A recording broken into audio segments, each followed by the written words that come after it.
अरहम तुलसी अध्यात्म नीड़म द्वारा आयोजित चम्माड़ी समा प्रेक्षा ध्यान शिविर दिनांक 28 दिसंबर 1986 मध्याह्न 2:45 बजे।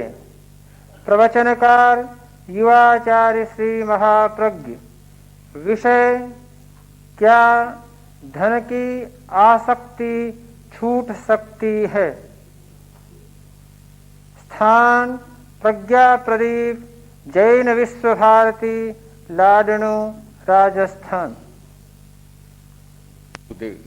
ज्योति की साधना करने वाले साधक।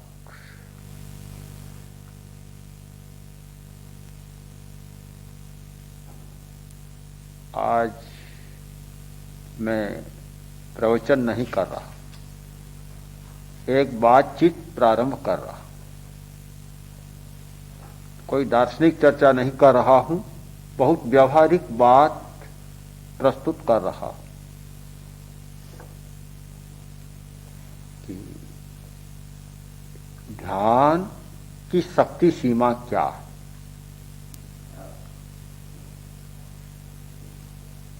प्रत्येक तत्व की एक शक्ति सीमा होती है, असीम कोई भी नहीं होता, हर बात की सीमा है। ध्यान की शक्ति की सीमा क्या है, इस पर एक पारस्परिक बातचीत हमें करनी। बहुत लोग कहते हैं कि यह सब कुछ है, ध्यान से सब कुछ हो जाएगा, मैं उसमें विश्वास नहीं करता। बहुत लोग कहते हैं धर्म से सब कुछ हो जाएगा, मैं उसमें विश्वास नहीं करता। सब कुछ हो जाए किसी एक से, ऐसा मेरी दृष्टि में जगत में, हमारे जगत में एक भी तत्व नहीं। सबकी अपनी अपनी सीमा है और अपनी अपनी मर्यादा है।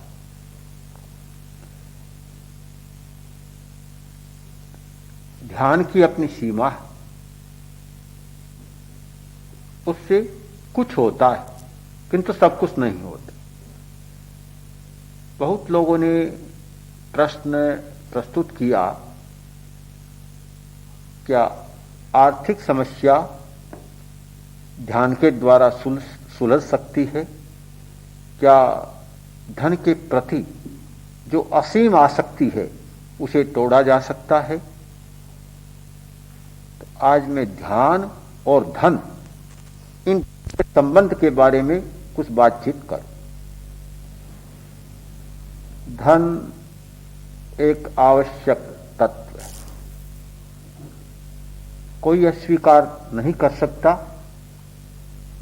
कि धन की आवश्यकता नहीं। जीवन की यात्रा चलाने वाले जितने तत्व हैं, उनमें सबसे अधिक प्राथमिक या आवश्यक धन है। रोटी से जीवन चलता है, धन के बिना रोटी नहीं मिलती। पानी से जीवन चलता है, पानी भी नहीं मिलता धन के बिना। जीवन की प्राथमिक अनिवार्यताएं जितनी हैं, वे धन के द्वारा मिलती है, केवल श्वास को छोड़। पर कभी कभी तो वह भी धन के द्वारा मिलता है। जब श्वास सहज आना बंद होता है तो डॉक्टर ऑक्सीजन देता है, पूर्ति करता है।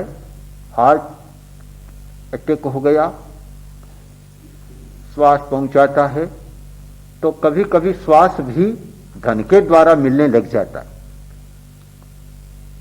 एक महिला ने डॉक्टर से पूछा कि मेरा लड़का कैसे है, सीरियस कंडीशन में था, अब कैसे है। डॉक्टर ने कहा कि देखो अभी नहीं मैं कह सकता, कोई चिंता की खास बात नहीं है, फिर भी अभी उसे नकली सांस दी जा रही। महिला बोली कि डॉक्टर मैं खूब धन देने को तैयार हूं, फिर नकली क्यों, असली सांस तो उसको नकली क्यों दे रहे। कभी कभी नकली सांस भी देनी पड़ती है, और वह नकली सांस धन के बिना नहीं दी जा सकती। निष्कर्ष की भाषा में कहूं तो कह सकता हूं कि जीवन की पूरी यात्रा चलाने का सबसे पहला, सबसे अंतिम या सबसे सशक्त कोई माध्यम है तो वह धन है। इसलिए धन जीवन के लिए आवश्यक है, यह स्वीकारने में हमें कोई कठिनाई नहीं होती। बात को और आगे बढ़ाऊं तो दूसरा पहलू यह होगा कि जो आवश्यक होता है वह प्रिय हो जाता है। आवश्यकता और प्रियता में दूरी बहुत कम है। जिसकी आवश्यकता हुई उसमें प्रियता का सन्निवेश हो जाता है। धन आवश्यक ही नहीं रहा, उसके साथ प्रियता भी जुड़ गई। पहली अवस्था थी आवश्यकता और दूसरी अवस्था हो गई प्रियता। कभी मकान बनाया आवश्यकतावश, किंतु फिर आवश्यक ही नहीं रहा, उसके साथ मोह जुड़ गया। और मोह भी, प्रियता भी इतनी जुड़ गई कि उस मकान के बिना दूसरे मकान में सोए तो नींद भी नहीं आती। ऐसे आदमी को देखा है, अमुक मकान में सोए तो नींद अच्छी आ जाती है, और दूसरे घर में सो जाए तो नींद भी नहीं आती है, रोटी भी नहीं खा सकता, इतनी प्रियता जुड़ जाती है। तो आवश्यकता और प्रियता में काफी निकटता है, तो प्रियता जुड़ गई। तीसरी स्थिति प्रियता जनित आसक्ति। प्रियता आसक्ति को पैदा कर देती। आसक्ति पैदा होने के लिए प्रियता का पंख, कीचड़ मिलना बहुत जरूरी है। पानी कहीं ठहरता है, एक शर्त के साथ ठहरता है। रेत में पानी नहीं ठहरेगा, भूमि सोख लेगी पानी को। पानी वहीं ठहरता है कि नीचे जहां पंख बन जाता है, कीचड़ बन जाता है, तो कीचड़ में पानी ठहर सकता है। कोरी भूमि पर पानी नहीं ठहर सकता, उसके पंख चाहिए। तो आसक्ति को यह प्रियता का पंख मिलता है, आसक्ति ठहर जाती है, जमा हो जाती। पहली बात आवश्यकता, आवश्यकता से पैदा हुई प्रियता, और प्रियता से पैदा हुई आसक्ति। अब ऐसा लगता है कि समाज में धन आवश्यक नहीं है, किंतु एक आसक्ति बना हुआ। प्रति व्यक्ति देखूं तो व्यक्ति के लिए अब धन आवश्यक नहीं रह गया है, धन एक आसक्ति बन गया। आवश्यकता को तोड़ने का प्रश्न हमारे सामने उपस्थित नहीं। प्रश्न है आसक्ति को तोड़ने का। तो ध्यान, धन और बीच में एक धागा है आसक्ति का। संबंध, किसको भी संबंध की स्थिति में लाना है। धन को छोड़ने की बात नहीं है, आवश्यकता को छोड़ने की बात नहीं है। ध्यान के सामने जो प्रश्न है वह है आसक्ति को तोड़ने का, कि आसक्ति कैसे टूटे। और मुझे लगता है कि ध्यान के सिवाय दुनिया में दूसरी कोई ताकत नहीं जो आसक्ति को तोड़ सके। आवश्यकता को रोका जा सकता है, किंतु आसक्ति को रोक सके ऐसी कोई ताकत नहीं। एकमात्र अध्यात्म का दृष्टिकोण धर्म की आराधना या ध्यान ही है जो कि आसक्ति को तोड़ सकता है। पर कब? एक शर्त के साथ।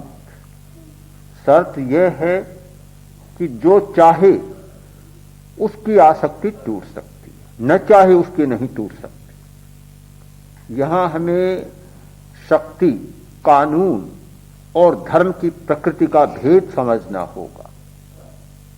कानून के सामने, दंड शक्ति के सामने चाहे न चाहे का प्रश्न नहीं होता। चाहो तो भी लागू होता है और न चाहो तो भी लागू होता है। दंड दंड है, कानून कानून है, और वहां बाध्यता है। चाह और अनचाह का प्रश्न पैदा नहीं होता। किंतु धर्म की प्रकृति इससे विपरीत है कि चाहो तो बदल सकता है, न चाहो तो नहीं बदल सकता। ध्यान के द्वारा परिवर्तन होता है, आदत बदलती है, स्वभाव बदलता है। पर कब? अगर आप बदलना चाहें तो। न चाहे तो उसके पास कोई शक्ति नहीं। चाहे तो बड़ी शक्ति है और न चाहे तो कोई शक्ति नहीं। तो यह चाहने पर है, यानी धर्म के द्वारा वही बदल सकता है जो बदलना चाहता है, जिसमें बदलने की चाह पैदा हो जाती है। क्रोध आता है, क्रोध को बदलना है, यह चाह पैदा हो गई तो आप क्रोध को बदल सकते हैं और उसका साधन ध्यान बन सकता है। यदि आप में यह चाह पैदा नहीं हुई कि क्रोध को बदलना है, तो जबरदस्ती कभी नहीं बदला जा सकता। कोई व्यसन है जीवन में, छोड़ना है, आदत को बदलना है, यह संभव हो सकता है। पर कब? आपके मन में बदलने की भावना पैदा हो गई तब, अन्यथा नहीं। तो आसक्ति को तोड़ा जा सकता है। पहली शर्त कि तोड़ने की भावना व्यक्ति में जाग जाए कि मुझे आसक्ति के चक्र को तोड़ना है, पहली बात। दूसरी बात कि भावना जागने के बाद उसका ठीक उपाय खोज लिया जाए कि किस प्रकार के ध्यान से धन की आसक्ति को तोड़ा जा सकता है। सबसे एक काम नहीं होता, अलग अलग आप प्रकृति होगी। किससे तोड़ा जा सकता है, वह ठीक बिंदु और ठीक उपाय खोज लेना होगा। क्रोध को मिटाया जा सकता है, किंतु हर ध्यान से क्रोध नहीं मिटता। उसके लिए एक विशिष्ट ध्यान का प्रयोग होगा। यह जो एक वैज्ञानिक पद्धति चली है विशिष्टीकरण की, स्पेशलाइजेशन की जो पद्धति है, वह अपने आप में एक महत्वपूर्ण पद्धति। एक डॉक्टर पूरे शरीर की चिकित्सा करता है, किंतु दर्द है कान का, दर्द है आंख का, ऑपरेशन आंख का करना है। कोई मात्र डॉक्टर होने से एमबीबीएस कर लिया या एमडी भी हो गया, आंख का ऑपरेशन नहीं करेगा। दर्द हड्डी का, हर डॉक्टर चिकित्सा नहीं करेगा। अस्थि विशेषज्ञ, नेत्र विशेषज्ञ, कान का विशेषज्ञ, अलग अलग जो विशेषज्ञ होते हैं, वे एक एक विषय पर अपना अधिकार रखते हैं और उसकी चिकित्सा करते हैं। तो ध्यान का प्रयोग भी ठीक ऐसे ही। हमारा पूरा शरीर ध्यान का केंद्र है और उसके द्वारा ध्यान किया जा सकता है।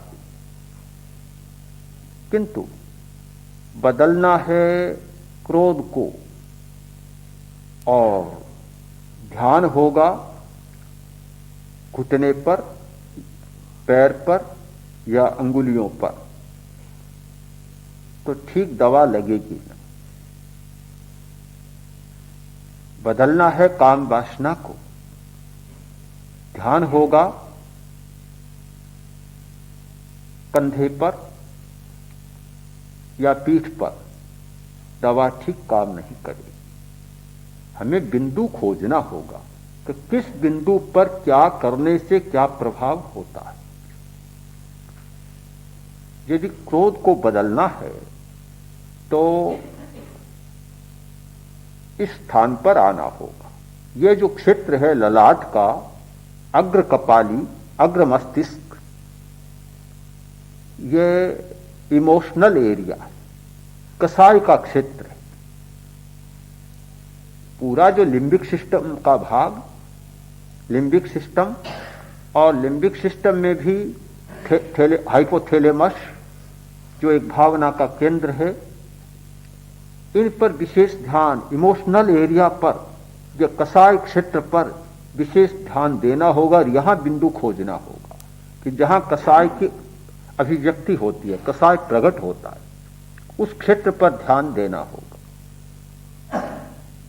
अगर वहां कोई ध्यान का प्रयोग चले तो क्रोध को बदला जा सकता है। यदि विशुद्धि केंद्र और आनंद केंद्र पर ध्यान दिया जाए तो काम वासना को नियंत्रण में किया जा सकता है। अलग अलग बिंदु हैं और ध्यान के अलग अलग प्रयोग हैं परिवर्तन के लिए। तो ये खोजना है कि ये धन की आसक्ति का बिंदु कौन सा है। क्या हमारे शरीर में कोई ऐसा बिंदु है कि जहां ध्यान करने से ये आसक्ति कम हो जाए। ध्यान का प्रयोग और प्रमुखतया प्रेक्षा ध्यान का प्रयोग शारीरिक परिवर्तनों के लिए नहीं। ध्यान किया, तापमान अधिक था, कम हो गया। ध्यान किया, तापमान कम था, संतुलित हो गया, पूरा हो गया। ध्यान किया, कोई बीमारी मिट गई।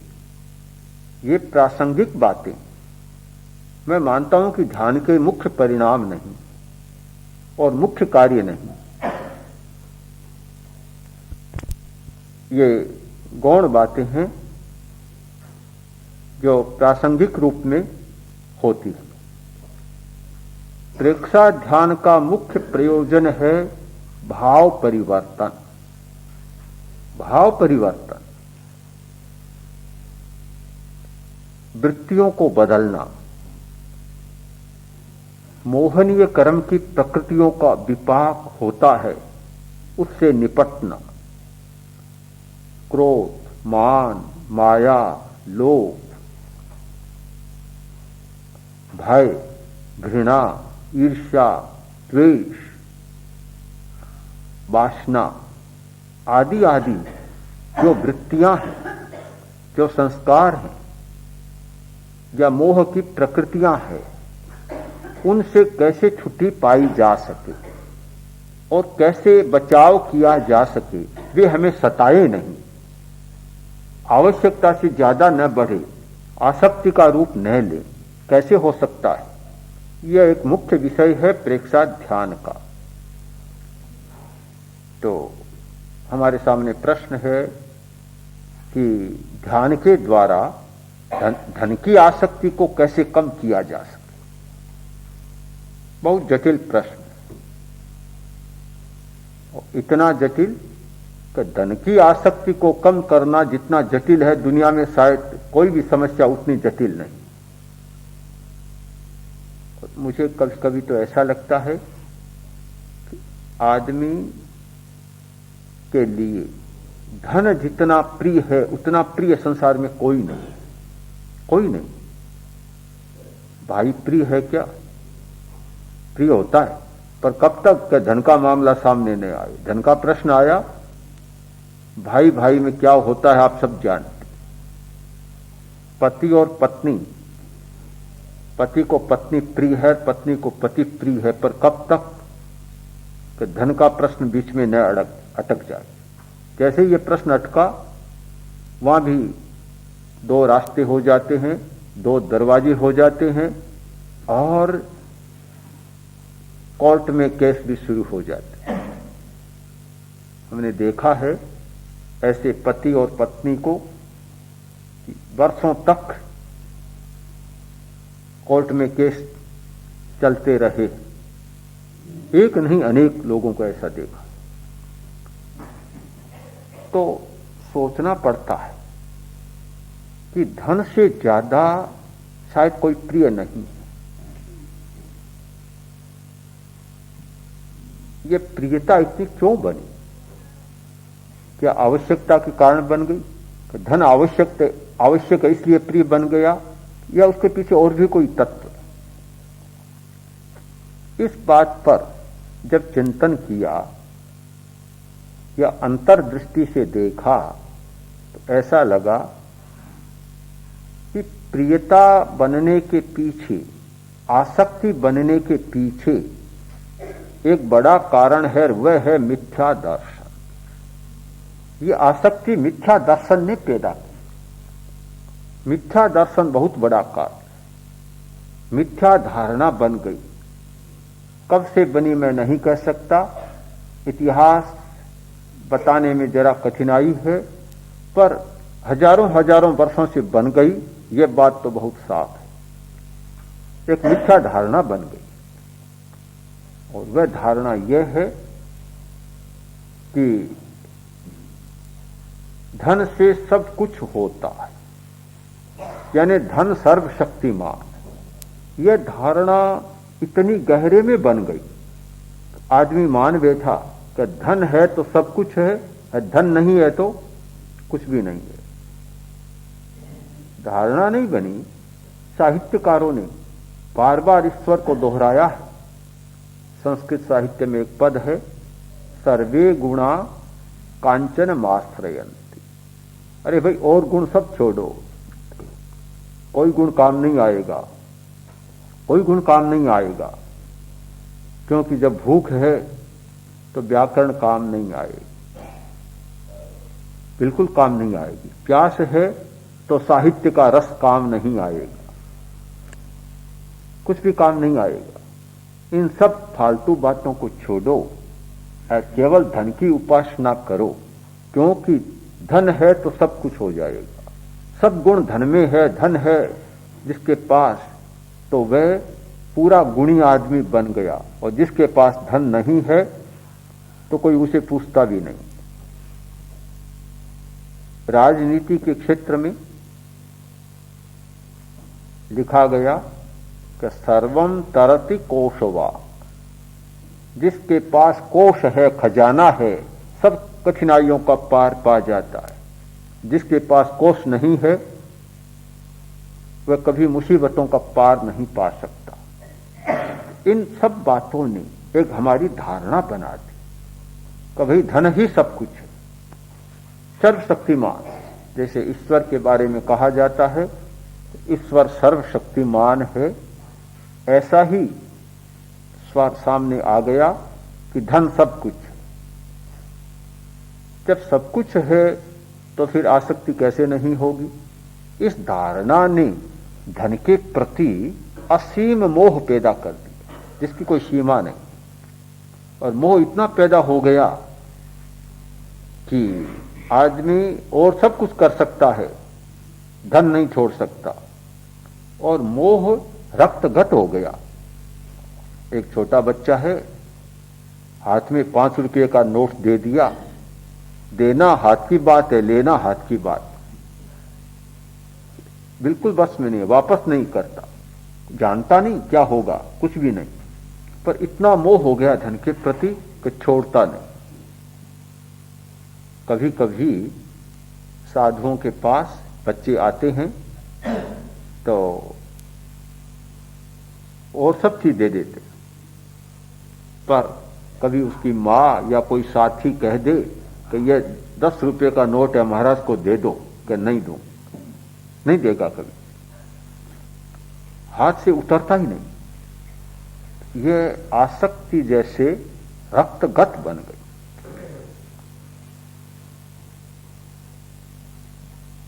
कारण मिथ्या दृष्टि को।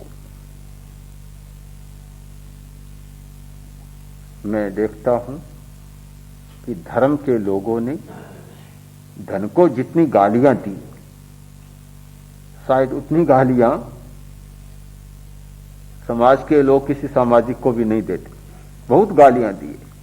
पाप, सबसे बड़ा पाप, सबसे बड़ा दोष, क्या क्या सब कहा और किन किन शब्दों का प्रयोग किया, ये धर्म और संत साहित्य को पढ़ने वाले जानते। दुर्गति की खान है, लोग सब बुराइयों का बाप है, पिता है, कहा गया। पर मुझे नहीं लगता कि 1 इंच भर भी आसक्ति समाज की कम हुई है या व्यक्ति की कम। कोई आसक्ति कम नहीं। जीवन भर धर्म करता है, धर्म की आराधना करता है, अगवानी है, पर धन की आसक्ति कम हुई यह नहीं लगता। तो ऐसा नहीं लगता कि धर्म करने का धन की आसक्ति को कम करने का कोई संबंध है, ऐसा लगता नहीं। जैसे दोनों में कोई संबंध ही नहीं है। यानी धर्म करना है परलोक को सुधारने के लिए, एक अलग बात हो गई, किंतु धन तो एक गृहस्थी चलाने के लिए है, उससे क्या संबंध है? जैसे कोई संबंध माना ही नहीं। कितना समझाया गया था, 2,500-3 हजार वर्ष से लेकर और आज तक का साहित्य पढ़ें तो धन के बारे में कितना समझाया गया कि जहां धन की आसक्ति है, न यथ तवोवा दमोवा तीसई। आचार्य सूत्र कहता है कि जहां धन की आसक्ति है वहां न कोई तप है न कोई दम है। दम, शांति, इंद्रिय विजय कुछ भी नहीं। ईसाई धर्म को देखें तो कहा गया कि सुई की नोक में से ऊंट निकल सकता है, पर एक धनी आदमी के लिए स्वर्ग का दरवाजा खुला नहीं, वह नहीं निकल सकता। भागवतकार ने कितनी बड़ी बात कही थी। भागवत में है, यावत भ्रियेत जठरम तावत स्वत्वं ही देहिना अधिकम यो भी मन्येते सैस्तेनो बधमार्हत। कि जितने से पेट भरे उतने पर तो व्यक्ति का अधिकार, स्वामित्व, उससे ज्यादा कोई रखता है वह चोर है और उसको दंड देना चाहिए। पर आसक्ति टूटी,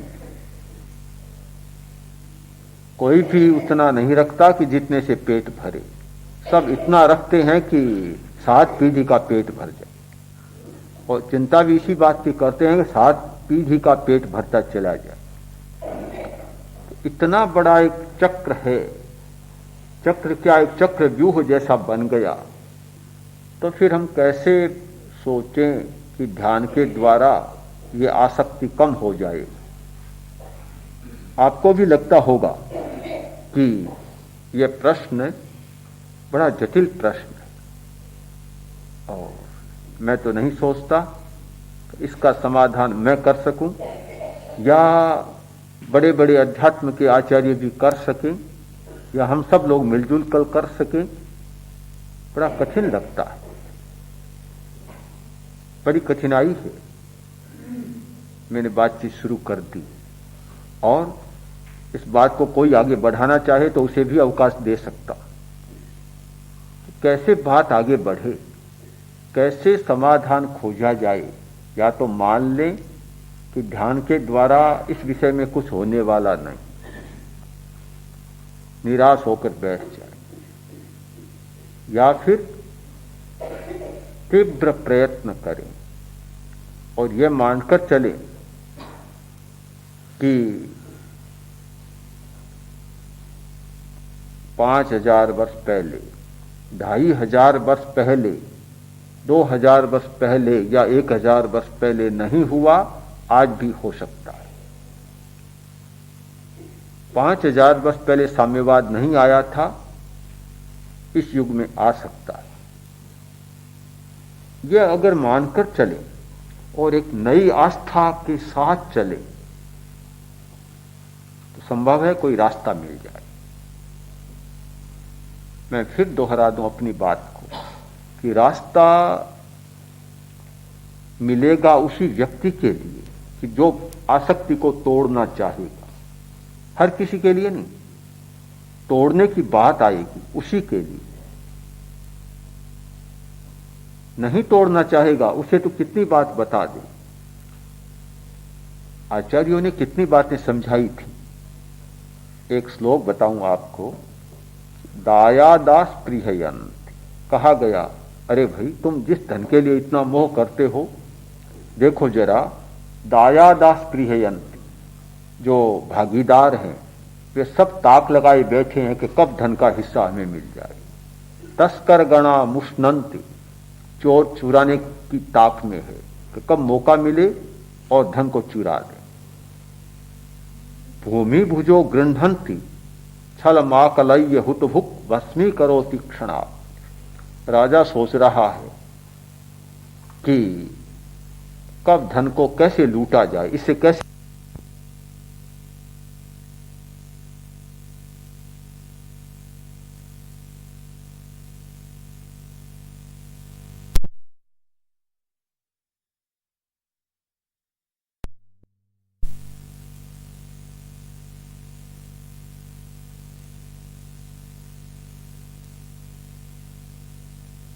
राजा की बात छोड़ दें तो राज्य के अधिकारी सोच रहे हैं कि कैसे धन को अधिक से अधिक प्राप्त किया जाए।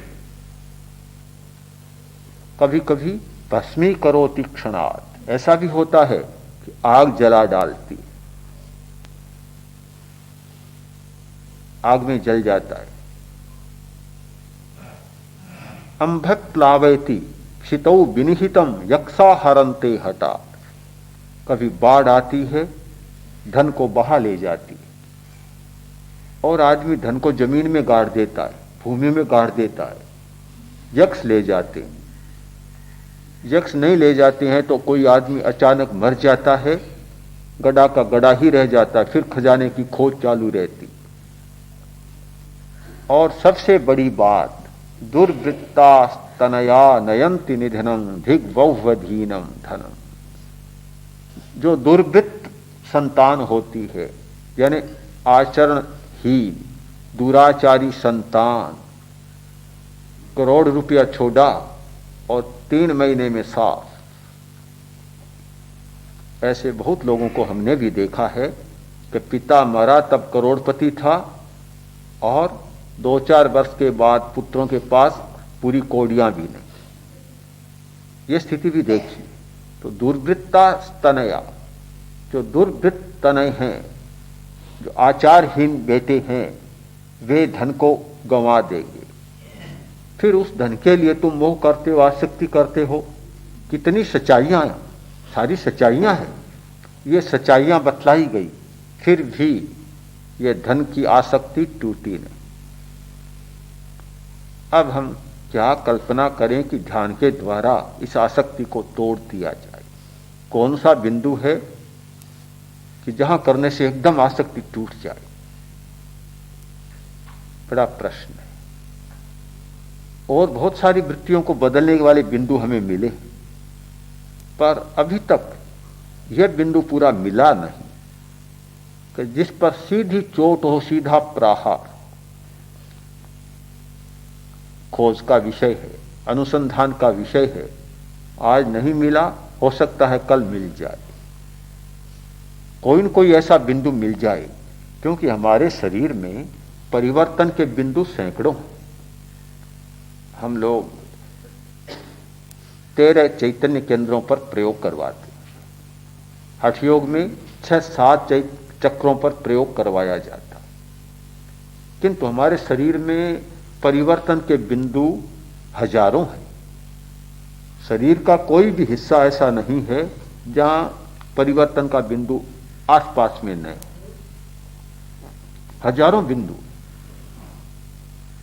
बस बात पकड़ने की है और उसे खोजने की है, सिर्फ खोजने की कि कैसे वह मिल जाए। अभी मैं उस बिंदु की बात तो छोड़ देता हूं, क्योंकि आज बात ही कर रहा हूं तो साफ साफ बात आपको कह दी। बिंदु की बात तो छोड़ देता हूं और भविष्य के लिए छोड़ता हूं कि हम लोग खोजें और प्रेक्षा के माध्यम से खोज सके, कोई न कोई ज्ञान या ऐसी शक्ति जाग जाए कि किसी को पता लग जाए कि यह बिंदु है जहां ध्यान करने से यह परिवर्तन संभव हो सकता है। किंतु जब तक वह बिंदु न मिले तब तक भी हम किसी दूसरे उपाय को काम में लें। वह उपाय है सम्यक दर्शन।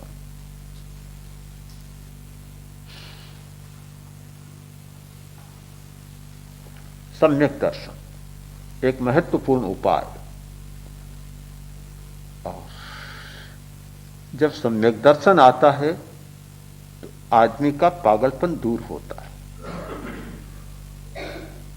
पागलपन बदलता है। तो सम्यक दर्शन आते ही पहली बात यह समझ में आएगी, यह मूर्छा टूटेगी कि धन सब कुछ नहीं। मिथ्या दर्शन है कि धन सब कुछ है। जिस क्षण यह बात समझ में आई कि धन सब कुछ नहीं है, सम्यक दर्शन जाग गए। और जिसमें यह सम्यक दर्शन जागा उसकी आसक्ति भी टूटती सी लगे, फिर टिक नहीं पाए।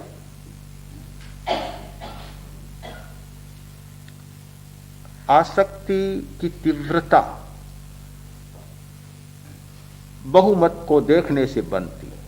यह भी कर रहा, यह भी कर रहा, यह भी कर रहा। बहुमत का भी एक बड़ा प्रश्न है और कहीं कहीं बहुमत बड़ा विचित्र भी होता है। बड़ा विचित्र होता है कि सरपंच के सामने एक प्रश्न आया कि गांव के लोग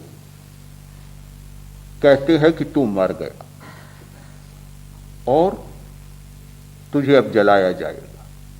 वह कहता है सरपंच साहब मैं तो जिंदा बैठा हूं, आपसे बात कर रहा हूं, मैं मरा नहीं हूं। लोग कहते तू मर गया, तुझे जलाना पड़ेगा, अब इसका आपको न्याय करना है। सरपंच ने कहा भाई देखो बात यह है कि मैं जानता हूं कि तू मरा नहीं, तू बोल रहा है, मेरे सामने बैठा है, सांस ले रहा है, तू मरा नहीं है। पर जब गांव के लोगों ने मिलकर यह फैसला कर दिया कि तू मर गया और तुझे जलाना है तो मुझे भी यही कहना पड़ेगा, क्योंकि अगले अगले चुनाव में वोट तू देगा या गांव देगा? वोट किससे मिलेगा? तो यह तो बहुमत का सवाल है। मैं इस बात को बदल नहीं सकता। भलाई इसमें है कि जो गांव कहता है उसको तू मान ले। बड़ी समस्या होती है। प्रश्न वोट का है, प्रश्न आदमी जिंदा है कि मर गया इस बात का नहीं, प्रश्न बहुमत का है। तो जब सबके सामने ये प्रश्न है, बहुमत का प्रश्न है और सब ऐसा ही सोच रहे हैं, कभी धन है तो सब कुछ है, चाहे जिंदा हो और मुर्दा हो कोई फर्क नहीं पड़ता, नहीं है तो कुछ भी नहीं है। जब बहुमत को देखता है तो कौन ऐसा सरपंच है जो बहुमत की बात को ठुकरा है? कोई भी ठुकरा नहीं पाता, ऐसी कोई स्थिति नहीं है। इस अवस्था में एकमात्र उपाय है सम्यक दर्शन। कि जिस व्यक्ति में यह सम्यक दर्शन जाग जाए कि धन सब कुछ नहीं है, यह धारणा बनते ही एक जो सुराग हो जाएगा। पाल है मजबूत बांध की, जैसे यह धारणा बनी और बांध की पाल में एक सुराग हो गया, एक छेद हो गया, पानी रिसना निकलना शुरू हो गया। धन सब कुछ नहीं है, जो नहीं है उसका सम्यक दर्शन का कारण भी इसलिए नहीं है कि प्रश्न है बुद्धि का, प्रश्न है बल का, प्रश्न है स्वास्थ्य का। स्वास्थ्य का क्या आपने ऐसे लोगों को नहीं देखा कि जिनके पास धन तो बहुत है किंतु बुद्धि के मामले में पट्टाचारी, निरक्षर, कोई ज्ञान नहीं है, धन तो है पर विवेक नहीं, समझदारी नहीं। क्या ऐसे लोगों को नहीं देखा कि धन तो है पर शरीर का बल बिल्कुल नहीं, मनोबल भी बिल्कुल नहीं है। मैंने एक करोड़पति को देखा है, मनोबल की बात आपको बताऊं कि 100 रुपये का नोट खो गया, पूरे दिन भर तो रोटी नहीं खाई और नींद नहीं आई। मैंने उस व्यक्ति से कहा कि तुम्हारे पास इतना पैसा है, करोड़पति आदमी हो, 100 रुपये का नोट खो गया तो क्या बात हुई? बोला कि बात की बात नहीं है, बात यह है कि मेरी आदत ही ऐसी है कि थोड़ा भी तिनका भी इधर उधर हो जाता है तो मेरी तो नींद हराम हो जाती। मनोबल नहीं है बिल्कुल ही। तो मनोबल का अपना महत्व है, शरीर बल का भी अपना महत्व है। शरीर बल का, बुद्धि बल का अपना महत्व है। बुद्धि का बल, शरीर का बल, मन का बल और स्वास्थ्य का अपना महत्व। ऐसा व्यक्ति जो धनी तो है पर स्वास्थ्य कभी ठीक नहीं रहता, हमेशा दरिद्रता भोगता है, खा नहीं सकता पूरी रोटी। तो क्या जीवन की सफलता के लिए इनका मूल्य कम है क्या? जब व्यक्ति की समझ में यह ठीक बात आ जाती है, समग्रता समझ में आती है कि सफल जीवन के लिए, सुखद जीवन के लिए एकमात्र विकल्प धन नहीं है, स्वास्थ्य भी है, शरीर का बल भी है, मन का बल भी है, मन की शांति भी है, मानसिक संतुलन भी है, बौद्धिक बल भी है, समझदारी भी है, विवेक भी है। ये सारी बातें मिलती है तो जीवन सफल होता है, अच्छा बीतता है। और ये नहीं होती, कोरा धन होता है तो काफी समस्याएं भी पैदा होती है।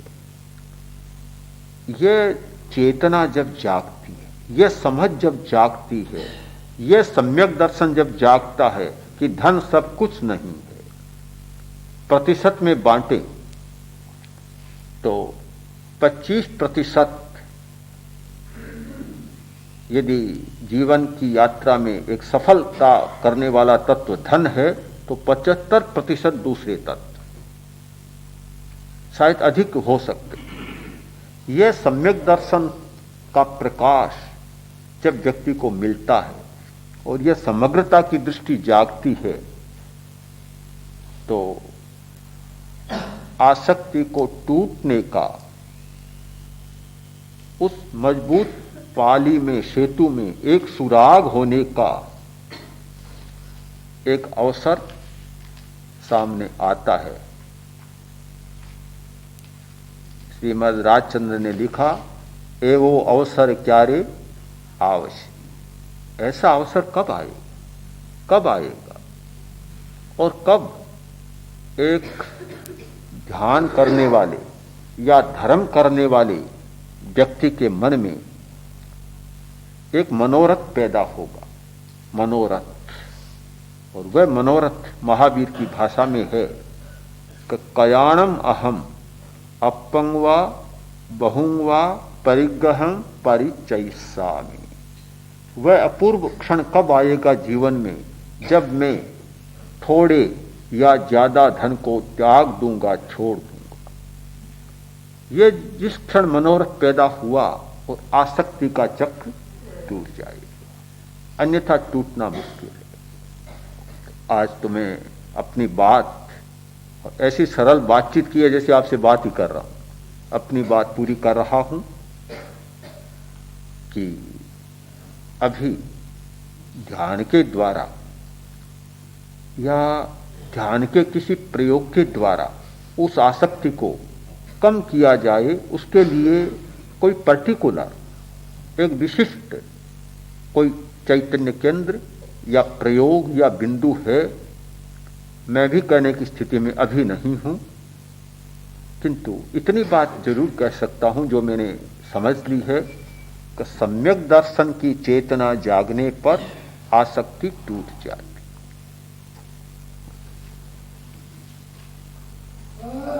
कहा गया कि संपत्ति के विस्तार से, बहुत संग्रह से आसक्ति गिर जाती। मुझे लगता है कि अभी तक विस्तार देने वालों में आसक्ति टूटी है। खोजने से कोई कोई बिरला मिल सकता है और निमित्त हो सकते, पर जितनी संपत्ति बढ़ती जाती है मूर्छा उतनी ही घनी होती जाती।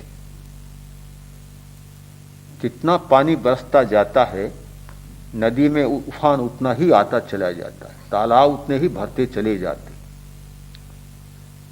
ऐसा हुआ लगता नहीं।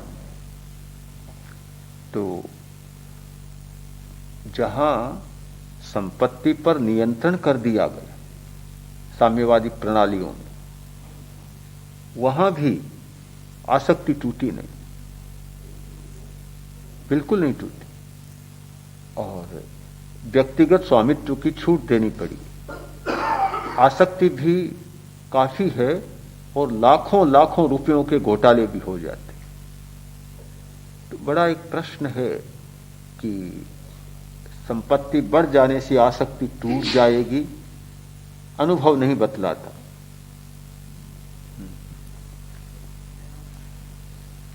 हाँ, कि सम्यक चेतना का जागरण कैसे किया जाए, उसे जगाने का उपाय ध्यान हो सकता है। जो सच्चाइयां हैं कि क्या क्या जीवन की सफलता के लिए अपेक्षा है, उन सच्चाइयों की अनुप्रेक्षा की जाए, बार बार उनका अभ्यास किया जाए, तो सम्यक चेतना का क्षण आ सकता है और वह परिवर्तन भी ला सकता है। उसके लिए अनुप्रेक्षा, एक ध्यान का प्रयोग और उसके साथ संकल्प शक्ति का प्रयोग, ये सहायक बन सकते हैं। हाँ, धन की आसक्ति शायद धर्माचार्यों ने ही पैदा की। एक कौन है, ठीक है, देखने का बात ठीक भी है, जो कारण बताए वे तो हो या न हो, पर हाँ एक कारण जरूर है कि धर्म ग्रंथों में कुछ ऐसी बातें लिखी गई कि धर्म का फल क्या है, कि इतनी संपत्ति मिलती है, प्रज्यम राज्यं सुभग दयिता, बड़ा राज्य मिलता है, धन मिलता है, और मरकर जाता है तो वे अप्सराएं बरमाला लिए खड़ी रहती है। इन बातों ने जरूर थोड़ी आसक्ति तो पैदा की। हो सकता है एक कौन है, पर दूसरा कौन यह भी है कि आसक्ति को तोड़ने की बात भी धर्म ने ही सुझाई, कुछ उपाय भी सुझाए। दोनों कौन है, ठीक है। हाँ, पर पहली बात तो यह है कि तेरा पंथ का पुनरुज्जीवन आचार्य तुलसी ने किया, इसके बारे में शायद आपकी जानकारी नहीं, क्योंकि तेरा पंथ 2 शताब्दी से एक शक्तिशाली संघ के रूप में रहा। पुनर्जीवन जैसी कोई बात नहीं आई। एक बात, आचार्य तुलसी ने धनिकों को प्रश्रय दिया या धनिकों के द्वारा हुआ, यह भी नहीं है। आपको शायद सही स्थिति का पता नहीं। हमारी स्थिति तो यह है कि अणुव्रत, केंद्रीय अणुव्रत समिति को अनेक बार अणुव्रत पत्र को बंद इसलिए करना पड़ा कि आर्थिक साधन नहीं। कभी कभी तो रजिस्ट्रेशन, एक बार तो रजिस्ट्रेशन भी उसका उल्टा हो। यहां तक की स्थिति, केंद्रीय अणुव्रत समिति, अणुव्रत आंदोलन जिसके प्रवर्तक आचार्य तुलसी, केंद्रीय अणुव्रत समिति के पास नौकरों को चुकाने के लिए पैसा नहीं, इसलिए कार्यालय बंद रहा। अभी खुला है कई महीनों के बाद, अभी तक बंद था कई महीनों तक। अगर सेठों की आर्थिक इतनी प्रबलता होती तो यह स्थिति नहीं आती। ये क्यों आई है? आज भी मैं मानता हूं कि तेरा पंथ संघ के पास या कार्यकर्ताओं के पास आर्थिक शक्ति इतनी कमजोर है कि बहुत बार बात आती है कि प्रेक्षा ध्यान इतना अच्छा, अणुव्रत इतना अच्छा, व्यापक प्रचार क्यों नहीं हो रहा है। तो मैं एक बात कहता हूं कि हमारा मंत्र तो शक्तिशाली है, तंत्र कमजोर है, कमजोर है। ये जिस जैन विश्व भारती में बैठे हैं, स्थिति यह है कि वार्षिक घाटा पूरा करने में इधर उधर से काफी श्रम करके जुटाना पड़ता। तो ये धारणा आप बदल दें कि जैसे तैसे पैसा या बहुत धनिकों को आगे लाने से, जहां तक मैं जानता हूं, मुझे पता है कि आचार्य श्री तुलसी ने कार्यकर्ताओं को जितना प्रश्रय दिया है, धनिकों को नहीं दिया है। हमारे कुछ कार्यकर्ता ऐसे हैं जिनका नाम लो तो भी आप नहीं जानेंगे, जानते होंगे, बिल्कुल साधारण स्थिति में, किंतु जब वे आते हैं तो धनिक उनके पीछे रहते, पीछे बैठते। तो स्थिति में काफी अंतर है। स्थूल दर्शन से कुछ ऐसा लगता है, भीतर गहराई में जाए तो पता चलेगा कि स्थिति दूसरी है। अब यह बात एक अलग बात है कि जो भौतिक साधन जुटाने होते हैं, अभी मकान बन, तो आजकल ऐसी मानसिकता बन गई, कभी हर कोई व्यक्ति अपना नाम लगाएगा, और उसमें मैं कोई बहुत बुराई भी नहीं मानता, सही बात तो ये।